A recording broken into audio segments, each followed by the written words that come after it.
Hello, and welcome to another edition of Coffee Talk with immigration attorney Brian D. Lerner. In this particular episode, I'd like to talk about the new bill that has been put together by the so-called Gang of Eight, the new comprehensive immigration reform. First, I'd like to state a huge, big disclaimer. It is not law yet, okay? It is not law, and it has not passed the Senate subcommittees. It has not been voted on by the Senate. It has not been voted on by the House. The eventual changes that may occur, the filibusters that may happen, and all of 1,000 other things that could happen to ultimately derail this process has not happened. However, given that, it is pretty much the best immigration bill that has come down the pipes for almost 20 years. So it gives great hope. There has been a lot of politics and a lot of events in politics that have led up to this, but suffice it to say that the immigration bill has very positive language in there, and it also has lots of enforcement provisions in there as well. So it covers both grounds. It covers enforcement to make it harder for people to hop over the border. It also makes it so that the benefits that are given to immigrants are now open. I can tell you that in 1996, when IRA passed, and I was reviewing it for the first time, I could not believe how negative it was. It was so anti-immigrant, I was shocked. Literally, I was shocked how anti-immigrant it was and how everything essentially bad about helping immigrants had gone away. And we've been fighting for many years, and lo and behold, when I just reviewed the new immigration bill, which I again stress, this is not law yet, and between now and when it might become law, a bunch of stuff could change, but I'm sort of shocked in the other way. I'm shocked how good it is, how pro-immigrant it is.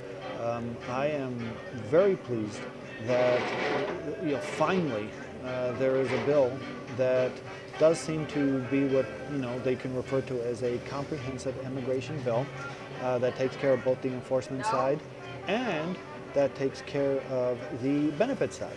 So what I'd like to do is just briefly just go over some of the provisions so you have an idea what's on the table. You have an idea where it might come, and just so you know, if you qualify for something else right now, you should definitely contact the immigration attorney to consult, but you still should probably go forward with it, because if you're going to hold your breath for this bill to pass, it may not pass anywhere near in the condition it is now, and it may not pass for a long time. It's great that there's bipartisan support for it, and it's fantastic that it finally has gotten off the ground. But given that, I don't think anybody on this planet will tell you it's going to be a smooth ride to the finish line. Given that, keep that in mind, and let's just go over it a bit. There's lots of different subdivisions of this particular bill, but pretty much you can divide it into two. Okay, the first section is the enforcement section. Okay, that's how they're going to increase the enforcement, and they use all kinds of statistics and figures, and essentially they're going to have funds of billions of dollars to hire more people to apprehend persons crossing illegally. They're going to increase surveillance. They have a 90% figure as to they want to make sure that all of their efforts have a 90% effectiveness rate, meaning that of every 10 people that come across the border illegally, they want to catch 9 of them, okay? And they've got different ways of verifying that moving forward. There's certain triggers that they have in order to get other processes going in regards to illegal entry into the United States. There's also some provisions regarding enforcement of hiring illegal aliens and making it so that it is more difficult for employers to, hide behind the "I didn't know, that they were illegal" type excuse. So there's different ways that is also suggested to be enforced.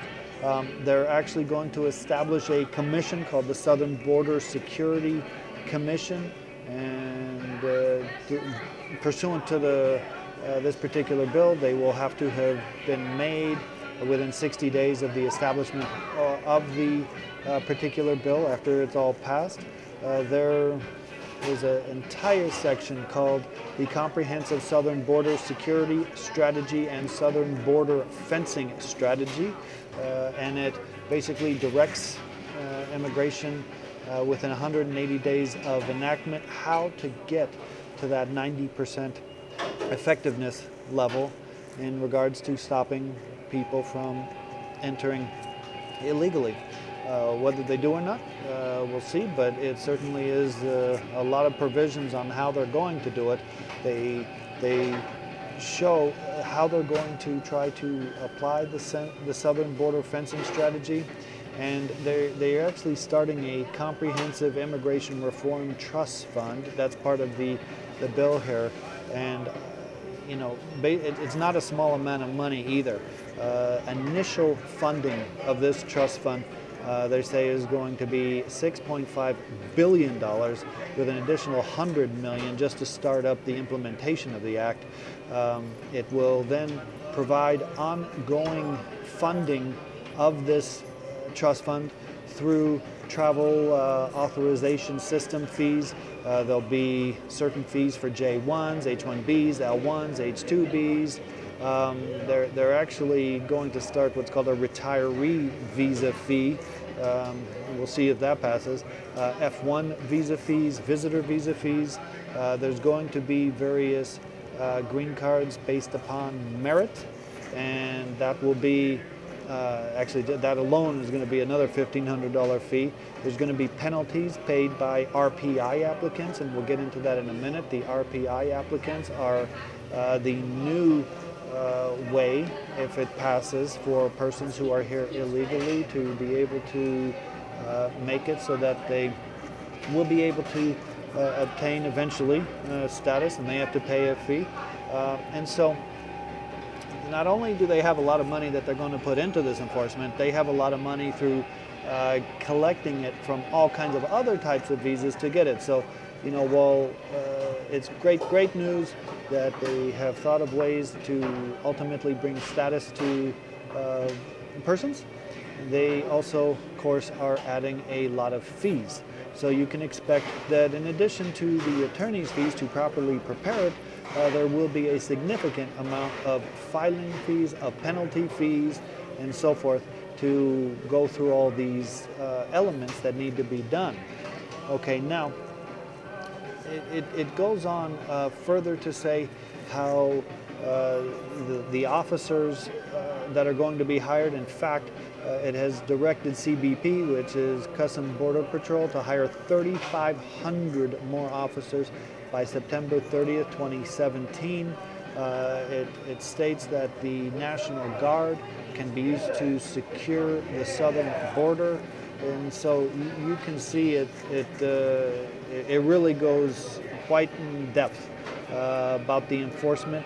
It allows that there will be border enforcement prosecutions up to 210 a day, depending, and so that's basically what the summation of the border patrol and how the enforcement will work.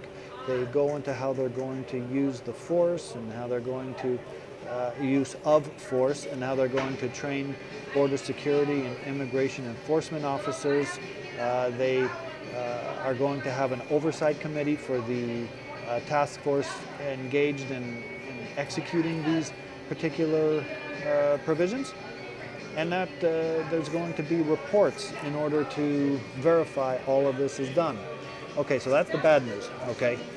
For those of you who want to get to the point where say, well, how can I get an immigrant visa, or how can I get a visa? How can I be here legally? Well, they are starting, and again, let me just, I know I've said it like 5 times, but I have to make it clear. This is not law. This is the first draft of this particular immigration reform bill, and the difference between now and when it ultimately will come out and hopefully be approved could be 2 very different things, but at least this will give you an idea. So they have here what's called the Registered Provisional Immigrant Visa, okay, RPI.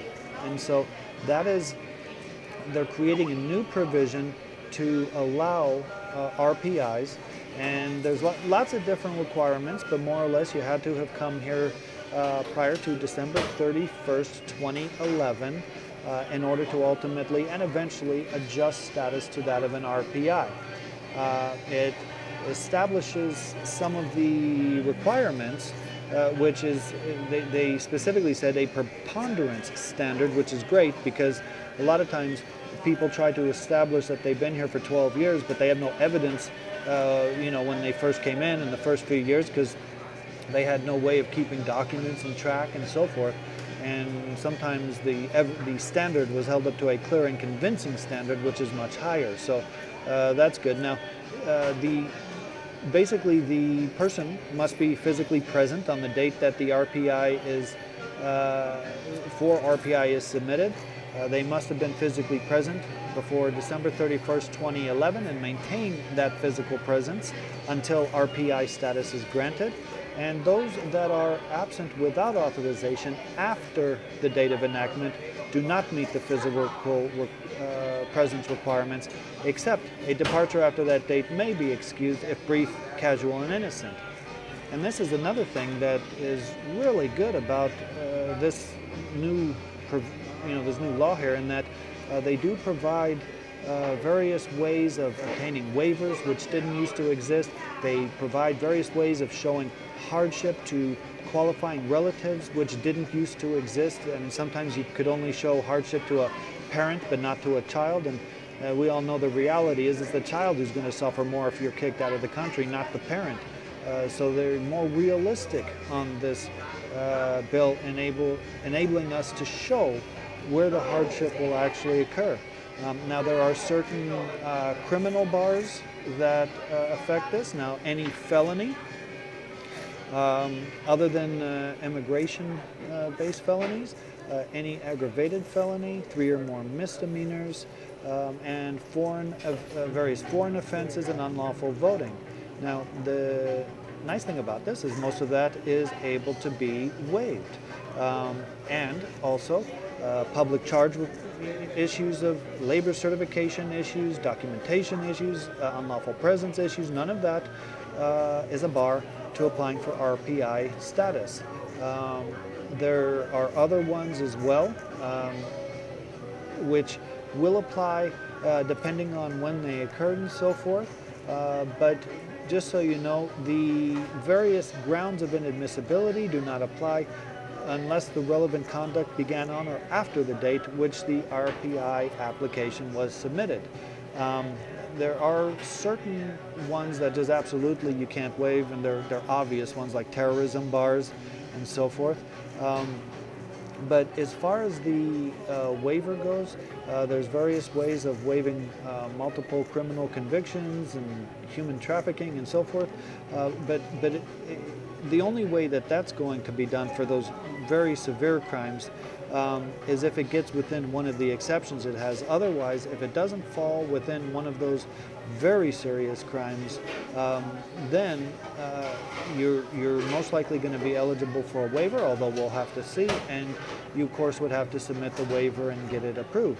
An interesting thing is that up until now, for very minor exceptions, if there was an expungement, that had no effect in immigration law, except now if you have an expungement and if this passes, then that is not considered a conviction. It's very really just the opposite side of the law here. There's different provisions for dependent spouses and children. They even make it so that if, for example, you are granted RPI status and your spouse came in on or before December 30th, 2012, then they can apply and get that status as well. Now, RPI status will last for a few years, and then after that, depending on the situation, you'll be able to apply for residency status and adjustment, assuming that, of course, you still qualify and haven't done anything that gets you out of the qualification. And so that's basically how it is going to work. I know that I have flown through a lot of the provisions.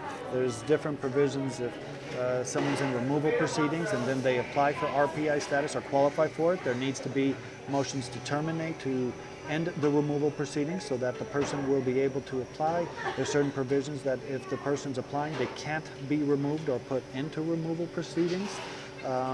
There's certain provisions that if there's an emergency, they can get advance parole to leave the United States. It doesn't specifically say they can come back if the 3-year, 10-year bar applies, but it seems if they allow you to leave while you're applying, understanding that you might be subject to it. For many people who can't go back because their parents are dying or they go back and they can't come, this is a welcome addition. So there's various employment requirements. And one thing is different. There has to be federal tax liability has to be zero. So I suspect a lot of people are going to be going to accountants to get their taxes taken care of and get that paid off so that they'll be able to apply for RPI status. So that in a nutshell goes over essentially what the basis is, and it's a great first step. So I would suggest not just waiting and holding your breath here, but contact your congressperson, tell them the reasons you think that it should pass, encourage them, and we'll see what happens. Okay, more in the coming videos.